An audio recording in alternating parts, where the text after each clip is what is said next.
chers élèves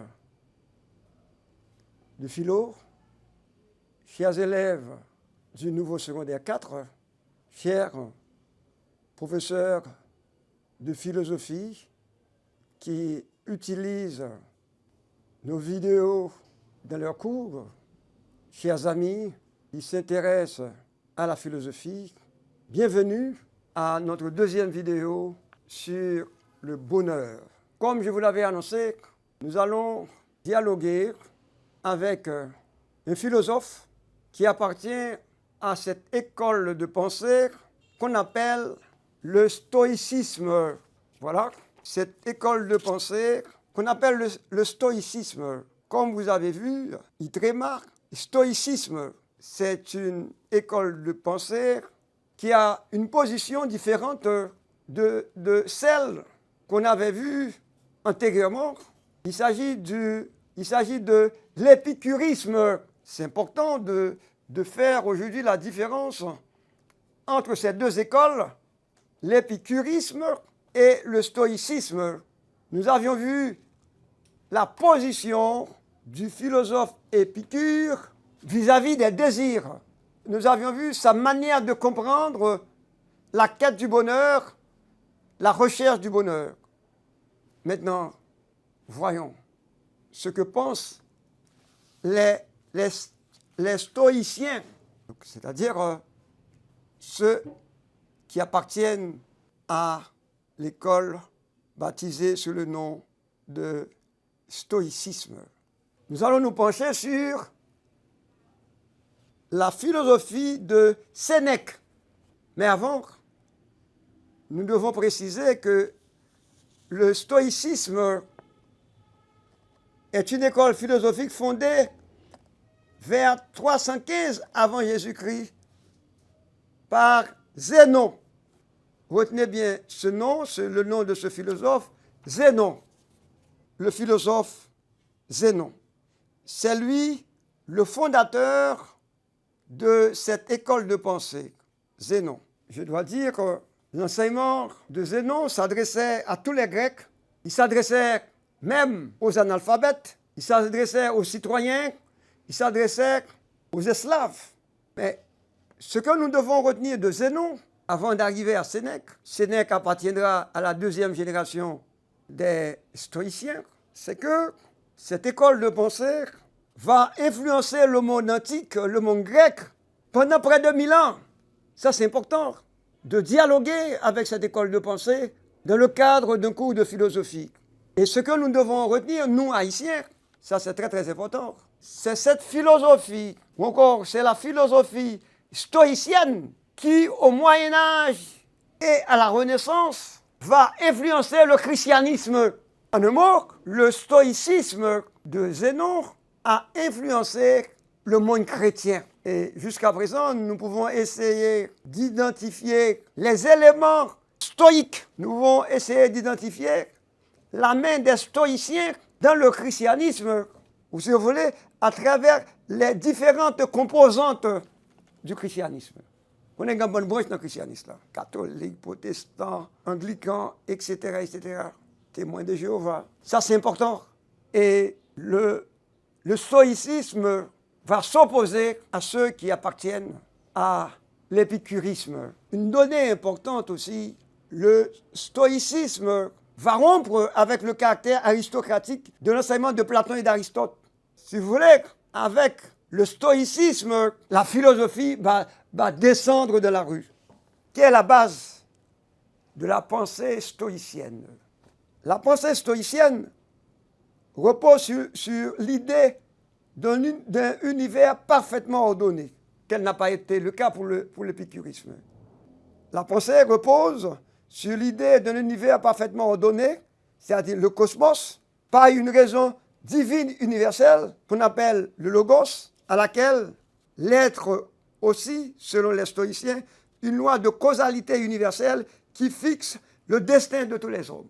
Il y a une loi de causalité universelle qui fixe le destin de tous les êtres. Les stoïciens sont également convaincus que le monde est bon et que tout concourt au bien des êtres, même si nous n'en avons pas conscience. Et cette conviction aura des conséquences. Cette dernière conviction. Les stoïciens sont convaincus que le monde est bon, que tout concourt au bien des êtres, même si nous n'avons pas conscience. Ces idées nous permettent de mieux comprendre la vision stoïcienne, qui nous incite à l'acceptation de ce qui est et que nous ne pouvons pas changer. Cette vision nous incite à l'acceptation de ce qui est et que nous ne pouvons pas changer. En un mot, il y a des choses dans la vie, selon les stoïciens, que nous ne pouvons pas changer. Il y a un stoïcien qui nous dit « N'attends pas que les événements arrivent comme tu le souhaites ». Ce stoïcien s'appelle Épictète, E accent aigu, P-I-C-T-E, accent grave, T-E. Épictète, il nous dit « Décide de vouloir ce qui t'arrive et tu seras heureux. Sacaprivola, quitte le rivo. Accepte sacrivola. Décide de vouloir ce qui t'arrive et tu seras heureux. N'attends pas que les événements arrivent comme tu le souhaites. » En un mot, pour les stoïciens, il faut accepter la nature, il faut accepter la réalité quand on ne peut pas la changer. Là, il faut préciser. Accepter la réalité quand vous êtes incapable de la changer. Maintenant, les stoïciens vont avoir des problèmes avec les désirs. Pour les stoïciens, le désir, écoutez bien, contrairement aux épicuriens, les stoïciens pensent que le désir est une maladie qu'il faut éradiquer. Il faut éradiquer les désirs pour que l'homme ne soit pas troublé. Il ne s'agit plus de désirer le monde, mais de le vouloir. L'importance de la volonté dans la philosophie ou bien dans l'éthique stoïcienne. Et tant que nous sommes dans l'ordre du désir, nous sommes soumis au désordre de nos pulsions et de nos appétits qui restent difficilement maîtrisables par la raison. Si nous ne renonçons pas au désir, nous ne serons pas en mesure d'être en paix avec nous-mêmes. Toute paix intérieure, toute véritable paix intérieure sera impossible si nous ne éradiquons pas, si nous ne supprimons pas les désirs. C'est pourquoi, dans la philosophie stoïcienne, il faut, je dirais, atteindre ces deux objectifs, lesquels l'autonomie, la liberté intérieure, la tranquillité de l'âme. L'importance de la liberté intérieure, d'abord, c'est l'autonomie, la tranquillité de l'âme. Et le désir, dans ce cas, constitue le principal obstacle de ces objectifs. Il faut supprimer, il faut éradiquer le désir. Pour Sénèque, le philosophe Sénèque, il est légitime que l'homme aspire au bonheur, mais les voies qu'il emprunte le plus souvent pour y parvenir sont des chemins qui ne mènent nulle part parce qu'aveuglé par la force de ses désirs et le pouvoir qu'il s'imagine détenir sur les êtres et les choses. Pour Sénèque, il n'est pas question de confondre bonheur et désir. Le bonheur est pour lui un état durable, affranchi de toute inquiétude, alors que le plaisir est une sensation éphémère et anxieuse qui perd en durée ce qu'elle gagne en intensité. Or, loin d'être une promesse de bonheur, le plaisir est source de déception dans la mesure où sa satisfaction passe nécessairement par sa disparition. Donc, loin de s'identifier au bonheur, le plaisir en est plutôt la négation. Une fois de plus, contrairement à l'approche, à la position tenue par les tenants de l'épicurisme, car le plaisir nous entraîne dans une spirale d'effets pervers qui, loin de combler le manque, le réactive toujours et ne l'apaise pas. Donc, là, on revient à la notion de manque. Le désir ne nous apaise pas. On ne peut pas identifier le désir au bonheur. Le bonheur, avions-nous dit, selon Sénèque, est un état durable, affranchi de toute inquiétude. Le bonheur, selon Sénèque, est paix intérieure. Le bonheur est liberté intérieure. Le bonheur, c'est la réconciliation de l'homme avec lui-même. C'est pourquoi, pour parvenir au bonheur, il faudra remettre les choses en place, c'est-à-dire libérer notre aspiration au bonheur de la servitude des biens extérieurs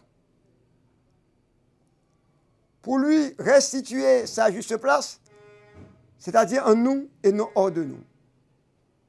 Le bonheur, en un mot, c'est la paix que l'homme établit avec lui-même, avec soi-même, avec Sénèque et les stoïciens. Il s'agit de rentrer en soi. Il s'agit de cultiver un ensemble de vertus pour pouvoir arriver au bonheur. Et quelles sont ces vertus? D'abord, c'est la tempérance comme vertu qui vise à s'occuper du corps sans en être esclave. La tempérance qui vise à s'occuper du corps sans en être esclave. Le réalisme qui nous conseille de changer nos désirs plutôt que de l'ordre du monde. Il ne s'agit pas de changer l'ordre du monde. Il faut accepter le monde. Il faut obéir à la nature. Il faut aussi le courage qui conduit à ne pas déplorer notre sort, mais y consentir, ou encore l'honnêteté qui préserve notre dignité de toutes les formes d'aliénation. Ça, c'est la philosophie stoïcienne, l'éthique stoïcienne. C'est ça qu'on doit cultiver si on veut être heureux. Ce sont ces vertus que nous devons pratiquer. Et ces vertus ont pour effet de nous préserver de la crainte de la mort. Et ce sont ces vertus qui nous permettront de gagner la tranquillité de l'âme et la liberté intérieure. Et on n'a pas le droit de perdre son temps. Donc le stoïcisme, en gros, est un souci de soi. Et chez les stoïciens, il y a donc un lien entre bonheur et sagesse. Un détail important, pour les stoïciens, un riche peut être heureux de la mesure où il n'est pas esclave de ses richesses. Il peut être heureux à condition qu'il accepte de partager les dons qu'il a reçus de la nature. Pour les stoïciens, on peut détenir le pouvoir. Ce qui est mauvais, c'est d'en abuser. Ce n'est pas mauvais d'avoir ce pouvoir. Mais l'erreur, c'est d'abuser, de faire un abus, un usage exagéré du pouvoir. Les stoïciens ne condamnent pas le pouvoir, ne condamnent pas ceux qui détiennent le pouvoir. Mais ils ne veulent pas que les détenteurs du pouvoir en fassent un usage abusif. En conclusion, nous pouvons dire que les stoïciens veulent que les hommes vivent en accord avec la nature. Il s'agit pour eux de comprendre la nature. Et comprendre la nature consiste à comprendre ce qu'elle fait plutôt que de comprendre ce qu'il faut faire. Je reprends cette petite phrase. Comprendre la nature consiste à comprendre ce qu'elle fait plutôt que de comprendre ce qu'il faut faire. En un mot, l'homme n'a pas à donner des ordres à la nature. Donc, se conformer à sa loi, à la loi de la nature, et à son modèle, c'est là que réside la sagesse. Et c'est cet enseignement qu'on trouve dans un des textes de Sénèque qui a pour titre « De la vie heureuse ». La connaissance de la nature enseigne que les choses se feront avec ou sans notre accord. Pour Sénèque. La connaissance de la nature enseigne que les choses se feront avec ou sans notre accord. C'est pourquoi, selon Sénèque, redouter la mort représente la plus grande des folies, puisque bon gré mal gré, il faut bien finir par se livrer. Revenons sur cette citation de Sénèque. La connaissance de la nature enseigne que les choses se feront avec ou sans notre accord. Si on accepte ce principe, on n'a pas à avoir peur de la mort. Donc, il est primordial de connaître et de comprendre les événements, c'est-à-dire les interpréter. Il faut prendre la nature pour guide. C'est elle que la raison observe et consulte. Car vivre heureusement et vivre conformément à la nature est une même chose. Vivre heureusement et vivre conformément à la nature est une même chose. Le stoïcisme est un courant qui a eu une influence considérable dans le monde. Et quand nous étudions, quand nous abordons le thème bonheur, il est quand même intéressant de dialoguer avec les courants, avec les auteurs de cette école philosophique. Comme nous l'avons fait dans le cas d'Épicure, terminons notre vidéo d'aujourd'hui avec ces citations de Sénèque. Il nous dit « L'homme heureux, c'est celui pour qui il n'y a de bon et de mauvais qu'une âme bonne ou mauvaise, qui pratique le bien, se contente de la vertu, qui ne se laisse pas exalter ni briser par les coups de la fortune. » Une parenthèse, quand on parle de fortune, ici c'est les coups de la chance. Qui ne connaît pas de bien plus grand que celui qu'il peut se donner à lui-même, pour qui la vraie volupté est le mépris des voluptés. Là encore, la guerre contre les désirs. L'homme heureux, c'est celui pour qui il n'y a de bon et de mauvais qu'une âme bonne ou mauvaise, qui pratique le bien, se contente de la vertu, qui ne se laisse pas exalter ni briser par les coups de la fortune. Ouais, n'importe malheur qui arrive, et pas quitte affaibli par ça.